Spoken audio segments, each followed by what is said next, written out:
Hi and welcome to the New Leaf podcast.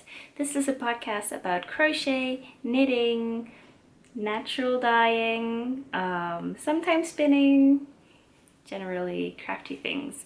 My name is Carmen, also known as Crafty Queens on Instagram or Caramelletje on Ravelry. I also have a website called craftyqueens.nl. Today I'm going to talk to you about mainly two events I've been attending. One is the Wolspektakel craft fair I went to last weekend. I vended there, I had my own booth. And the other is a hand dyeing workshop I attended yesterday. Firstly, I want to talk some more about the craft fair, which was called Wolspektakel in Dutch. It was in Kerkrade on the 7th of May, and I was blogging for the event, or they asked me to blog for the event in advance, and in return I got a booth at the fair to sell some bird boxes and just sit there, and I brought a lot of yarn and crochet hooks, and we had this little pattern that people could crochet. It was just kind of make and take, and I got to browse the other stalls a little bit. I hope my vlog about the Wolspektakel is already up. I hope to have uploaded that before this one. So go ahead and take a look at that one. We had lots of fun. I was there with my mother the whole day, and my boyfriend also came to set up the stall with us. And later on, Regina from Herbstblad Regina podcast came to visit us, which was so nice. Regina has her own hand-dyed yarn range, and I had contacted her before the event to ask if she might want to sell her yarns there. And although I think she didn't have much time to dye yarns for an event, I mean, you need to dye you really need to dye a lot for that. So she said, I'll just come as a visitor, which was really wonderful. And it was about 1.5 hour drive for her one way, so I really appreciate that she came to see us, and it was just so nice to meet her. And we just sat at the table. I was crocheting, she was knitting, and just chatting. It was wonderful. I had a wonderful time. And let me show you what I was working on while I was at the event. I showed you last week, since I had started it before the event, and now it's quite big already.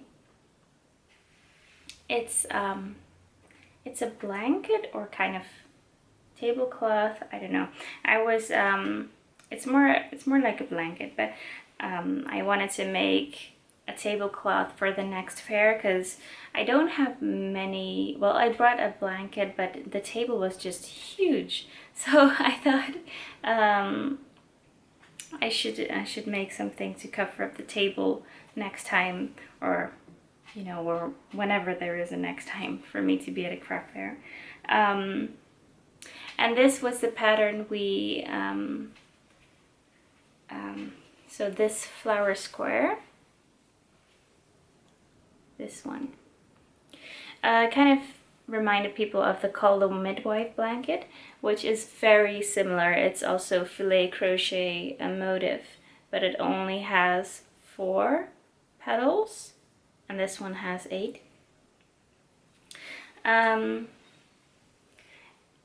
you could make little squares with them, but of course, because I'm using huge yarn, big chunky yarn, so I can make very big motifs with it. I'm already on to the second cake, and after this I only have smaller cakes left, so I hope it's still gonna be of a reasonable size, but I fear that it won't be as big as I want it. But I still like it, and it was nice to have something simple, and yeah, it was nice to have something simple to work on at the fair, because you know you're talking to people all the time. People come and ask questions, so you have to be able to put it down in the middle of a row, and you have to be able to pick it up again and know exactly what you have to do. So this was a very easy project, so I'm happy I brought that one. And Regina was working on 2 pairs of socks, I think. One on DPNs, but then she figured she had cast on too many stitches or something, she told me. And then she continued working on another sock project, which she had on one of those short 9 circular needles. I mean 9-inch circular needles, which was, I haven't, well, I have those kinds of needles, but not for a sock, not for sock sizes. I only have them from 3mm up, so that's kind of too big. But I've knit leg warmers with it, and it was quite alright. And I've knit sleeves with them, which is also quite nice. But socks, I don't know if I'll be able to do that. But so that was fun. And Regina was so generous. She brought me some lovely goodies. She brought me one of her sock mini skein sets. This is the seasonal mini club from February of this year. And here they are. Look at how pretty they are. I love them. So let me show you, let me tell you what the names are. Although I'm not really sure which one is which. There's one called Crocus Drifts. Crocus Drifts. I'm guessing that's this one, since it really reminds me of crocus. There's one called Hi Cynthia, which is a wordplay on hyacinth. I think it's this one, if I'm correct. And then we have these 3 left, which are Forsythia, Hello Buds, and Spring on the Windowsill. And I just love them together. I'm saving my minis to make a pair of Franken socks, or scrappy socks, and I don't have a lot yet, so this is a huge addition to my collection of minis. So thank you so much, Regina. That was so nice of you. Another thing I got at the fair are these socks, and I'm not sure if you can actually see this. Here's a sock knitting machine. So it's kind of like a knitting machine, but a usual knitting machine is straight, and you just I don't know what I'm doing, but if I see people working with knitting machines, they take this handle and they just slide from left to right. And a sock knitting machine, you just turn it in the round. And so there was one lady, her name is Monica Paz, and she was selling her, well, not hand knit, but it's not totally machine knit either. I don't know how to explain it, but these are socks made on a sock knitting machine, which she operates by hand. She's from Germany, from Kleve, and her website is sokkenmanufakturkleve.de or .de, I mean. They also sell the yarn. She has some commercial yarn and some yarn she dyes herself. And these are the socks I bought from her. I really like these. They're not totally matching. Here at the toe you can see a slight difference, but for the rest they're pretty much matching. And I really like this. The fabric is very, very dense, and it also feels very woolly, which I really like. The only thing is I bought them a bit too big, which is strange because I got size 36 to 37, which is usually my size.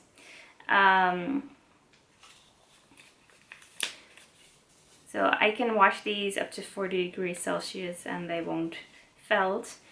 So that's awesome. And it's a ribbed pattern. And then on the foot it's also ribbed. Yeah, and I really like them, and they were only 10 euros, which is super cheap. The bigger sizes were more expensive. If I were to get a pair from my boyfriend, they would be around 15 euros, but it's still very cheap, I think. So very pleased with those. I've been wearing them a lot. So that's all I have to show you of the fair. Wolspektakel I went to last weekend, but if you'd like to see more of it, you can check out my vlog. I'll post a link in the down bar. And another project I worked on this week are my socks. These are my simple toe up socks. I'm making tutorial videos for these. You might have seen them already. I've made 2 videos so far. Well, I've uploaded 2 videos so far. One for the cast on and one for increasing on the toe.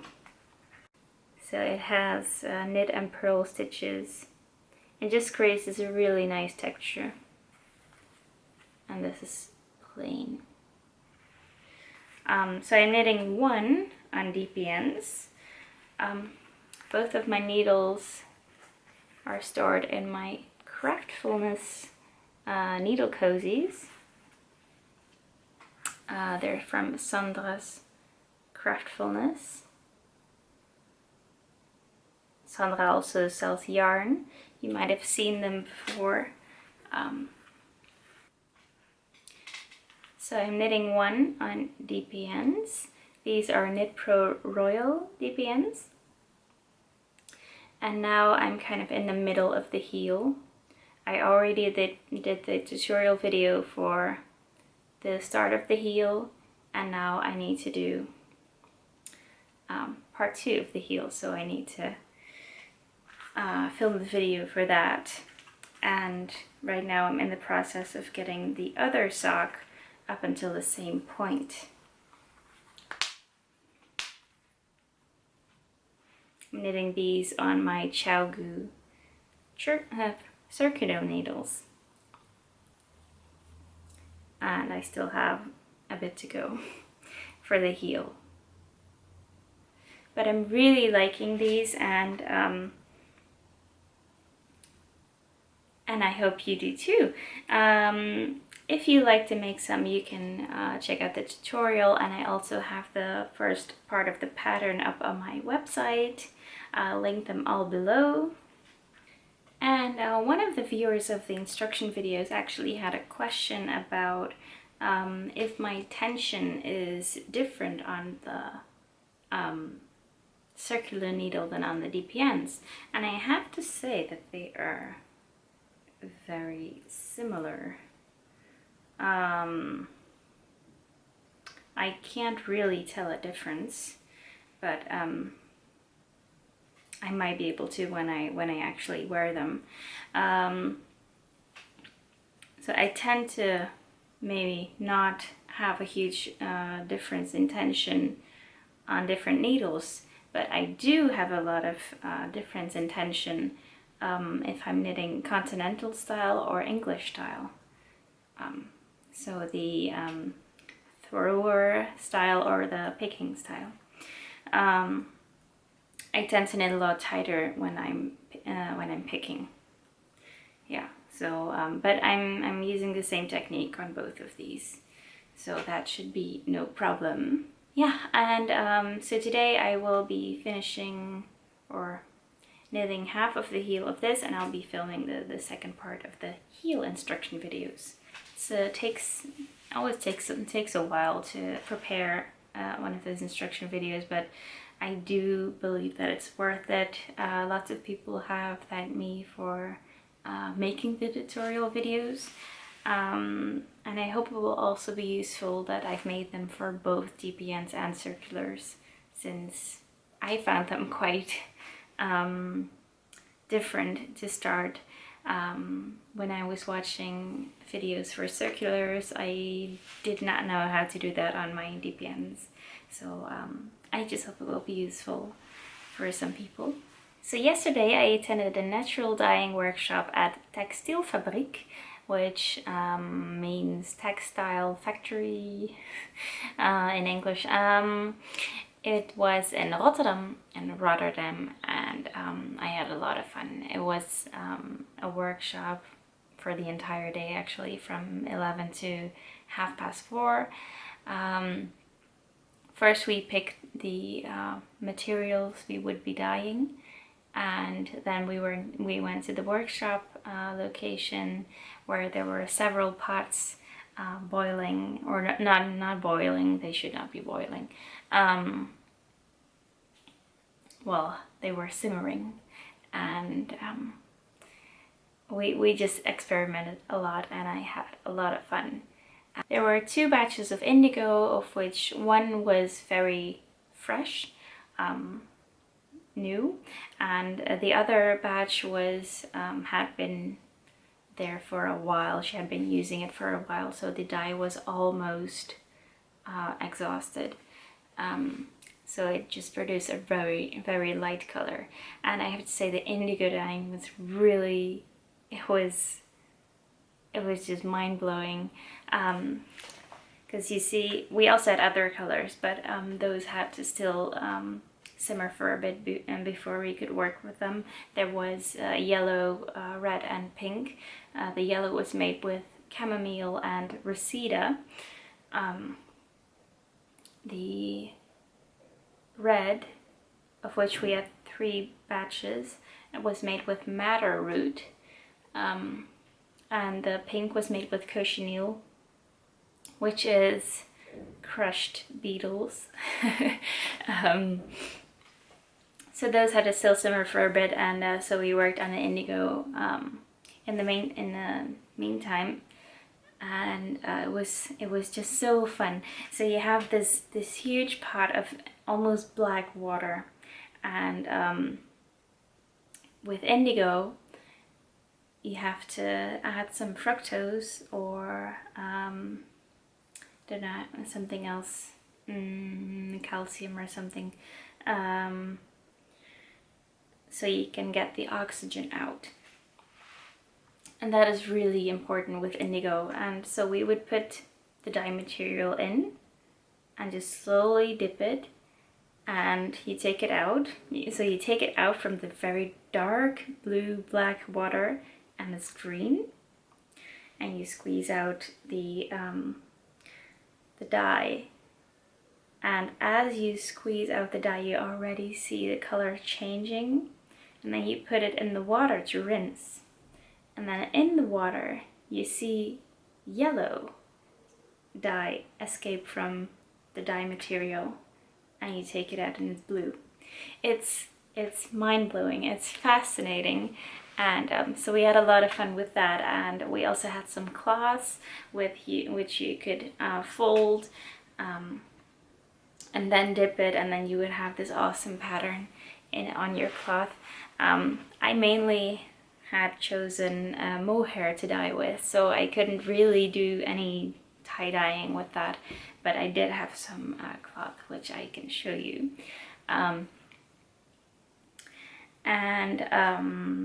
So once we were done with the indigo, we had a little lunch, and then we proceeded with the other dyes. I had chosen a 50-gram hank of mohair, and I had just wound them into little skeins, and I just put one skein in each of the dye baths, and then I had some left which I would do other techniques with. So let me first show you all the mohair I dyed. I wound them into balls, but I'll see if I can insert a picture of all the skeins here.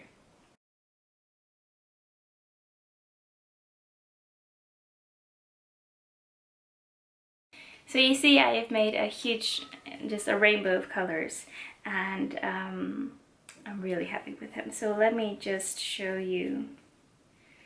I'll start with indigo. These are all just made with indigo.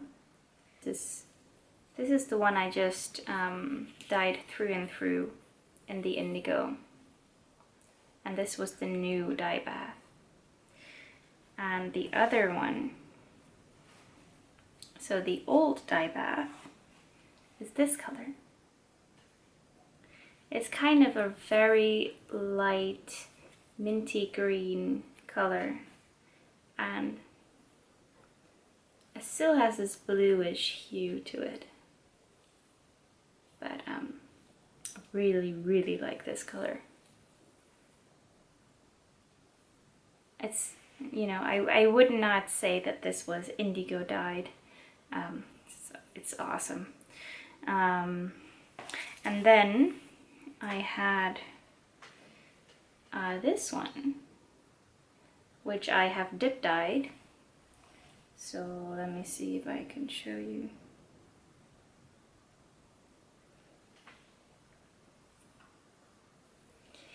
So I had the skein, and then I have the white part on top, and I would just dip it in the indigo first up until here, or here, and then the next time I would dip it a bit shallower, and then I would, you know, I would just dip them in stages, and this one would be dipped the most often and would be the darkest, and I think it turned out really cool.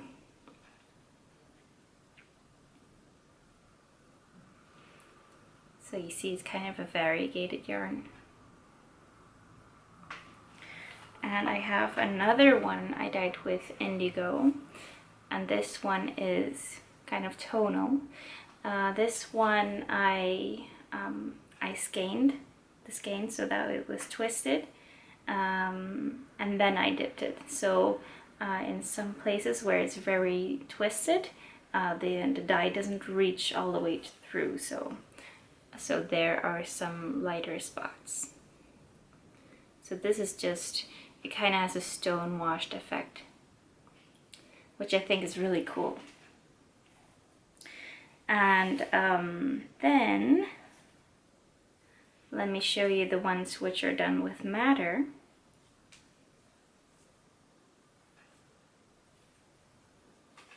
So these are all done with madder. This one is dyed with madder root.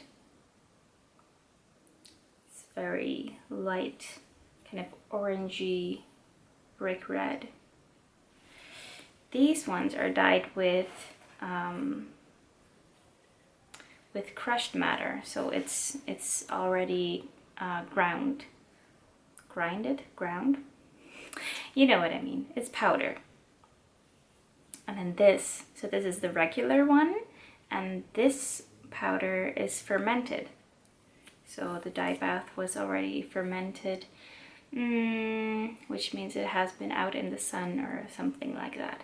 And you see it provides a much richer dye. I love it. And you see the root does not, it's lighter than both of the powders. And then this one I also dyed with madder root, so it's the same as this one. But this one I also skeined, and then in some places I tied the skein so that on some places there is no dye at all. So it's very tonal. And this is also interesting. So I tied knots around the skein, and I did that with cotton. And the cotton just, so this is the cotton I wound around this very skein. So they were in the same dye bath for the same amount of time. And the cotton just takes the dye very lightly. But I expected that since plant material, plant fibers, do not take dye as good as animal dyes, as animal fibers. Since animal fibers, they have more, you know, the fibers are kind of rugged. And plant fibers, if you look them through a microscope, they're very smooth. So it takes some more mordant for the plant fiber to attach to the dye. Yeah, and this just came from a ball of cotton yarn, and this was not mordanted at all. These yarns were all mordanted with alum. So that was madder. And then we have cochineal, and it provides a really lovely pink color.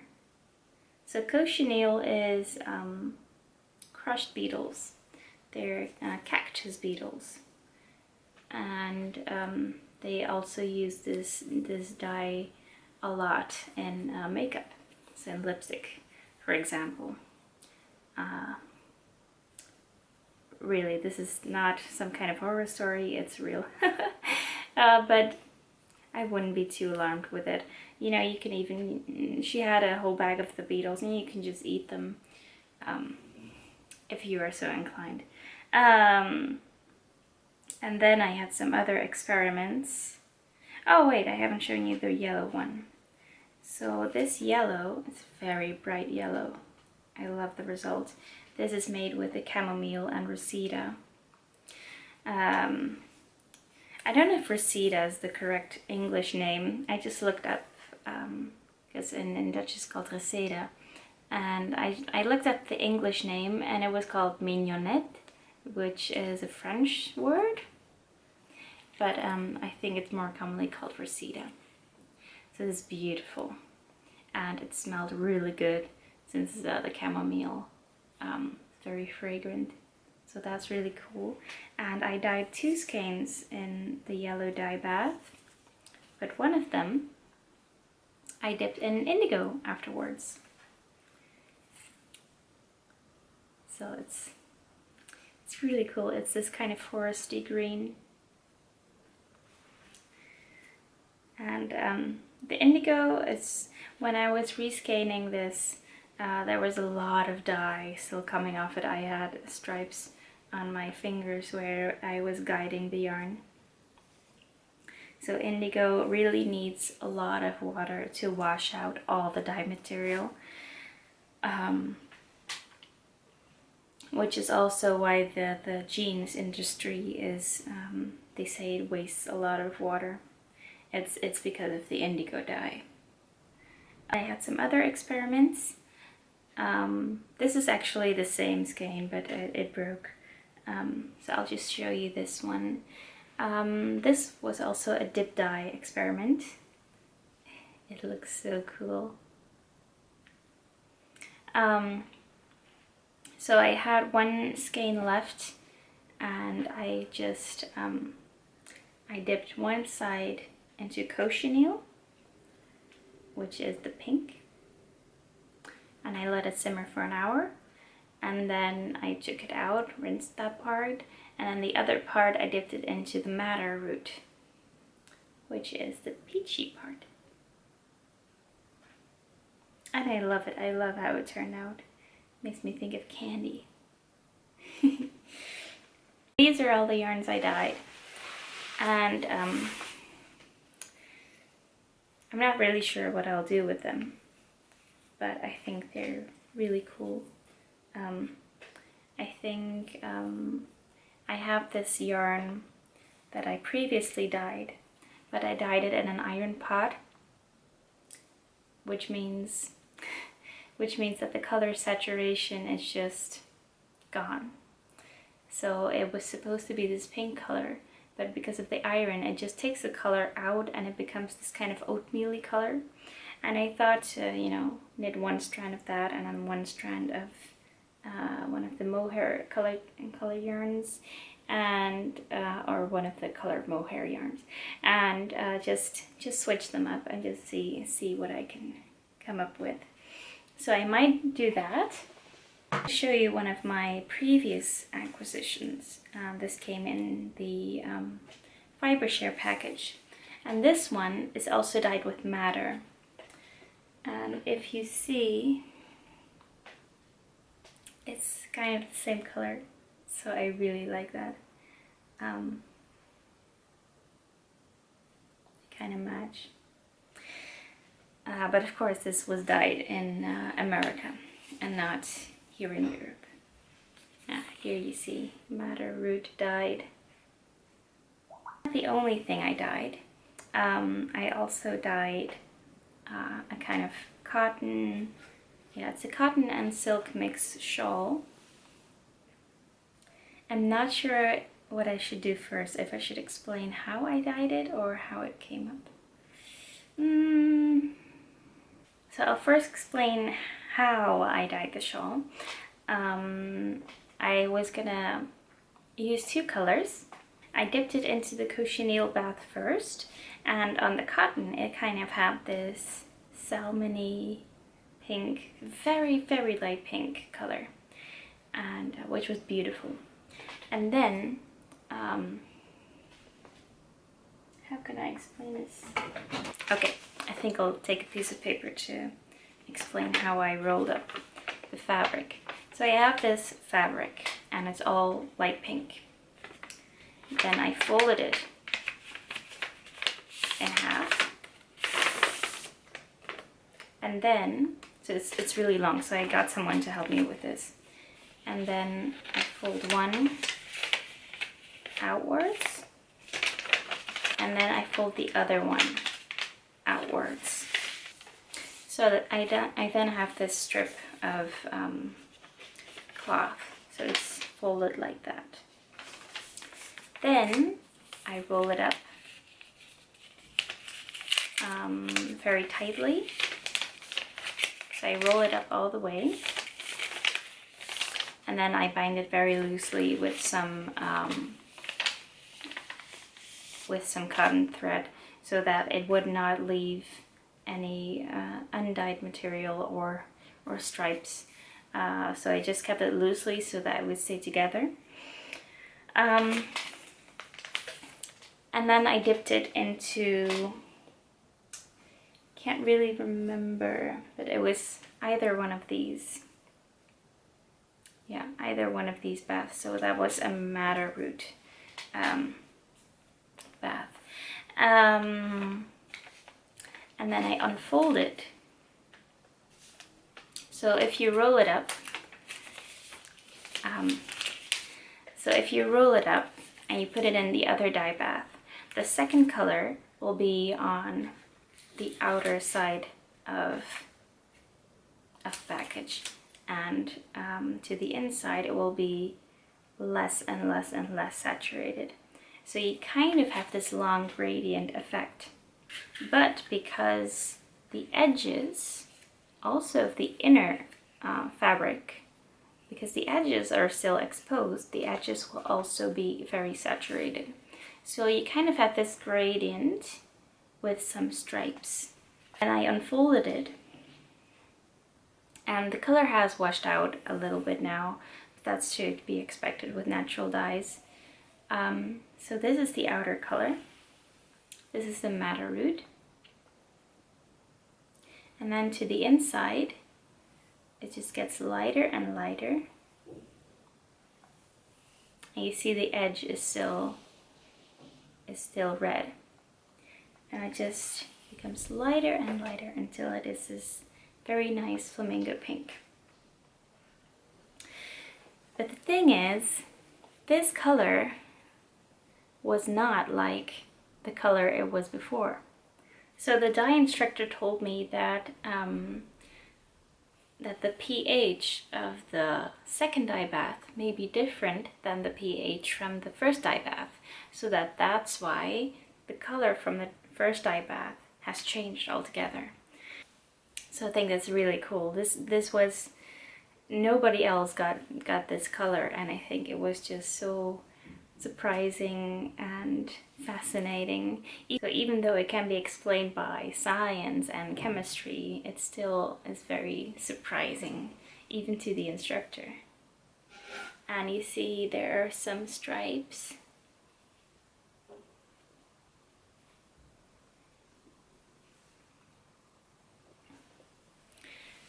And then when I wear it,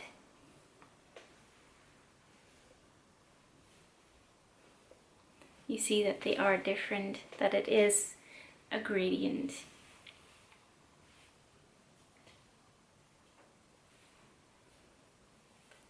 I really like it. I really, really like it.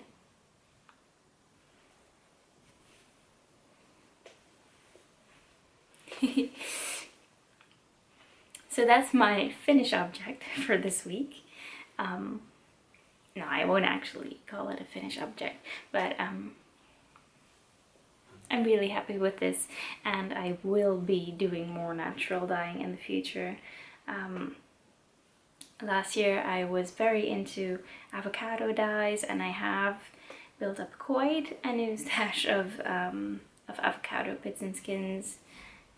So I'm excited to do some more with that. And then I also picked up some yarn to dye myself afterwards. And that yarn I will be using for the Melly cardigan, which is this one. You kind of have this bat wing detail. And it needs DK yarn, and I don't have any. So I asked the dye instructor if she had any DK yarn, and she had two kinds, and one was very beautiful. It was a mixture of merino and alpaca, I think, but it was single ply. So I went with the other one, which is, I'm not entirely sure, it has some merino in it, and some alpaca, I think, as well. And it also has some silver selena. I'm not sure if you can see it, but it has some subtle sparkle on it. And so I got myself 5 skeins of that. This will hopefully be enough for the cardigan. And I'll dye this before knitting with it, and I'm not really sure yet what to dye it with.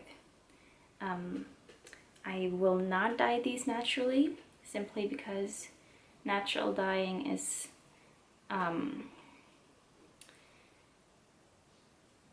it's kind of it's very fun to experiment with, but for me it doesn't usually turn out the way I have it in my head. And for a garment, you know, I kind of want to control which colors the outcome will be. So I will dye these with acid dyes, I think. But now I don't have the room or materials or tools for any of that. So I will wait with dyeing this until I do. or maybe I can visit some of my hand dyeing friends. I don't know, but this will be a dye project in the future. So I had lots of fun with natural dyeing. I hope to do it again in the future. I'm pretty sure I will. If you have any experience in natural dyeing, please feel free to tell me about it in the comments. I love to read anyone's experiments with it. And also if you've done some hand dyeing you want to share, please share in the comments below. Thank you so much for watching. Have a very crafty week, and I'll see you next time. Bye bye!